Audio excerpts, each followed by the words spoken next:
Maine Mendoza update. Ang event ni Maine for Vivo B50 Lite launch na ginanap sa Robinsons, Manila.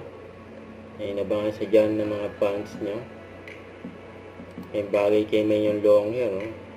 Ay namiss siya ng fans niya eh. Ano, ibalik niya ulit sa dati. Ayan o. Ayan yung pagdaan ni Maine. Namunta sa event.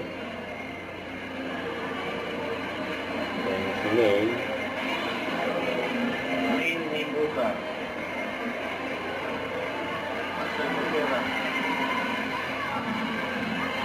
Ayan yung pag-attempt ni Maine sa stage. Ayan Maine Mendoza in the house. Ito pa yung mga picture ni Maine just sa event for Vivo. Ang ganda ng ambassador. Oh. Since 2019, yan ambassador na si Maine ng Vivo. 6 years na nakakalipas. Grabe yun. Kaya nag-selfie pa nga si Maine. Oh. Ganda ni Maine.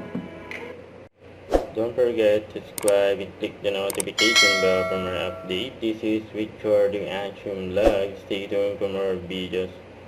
See ya.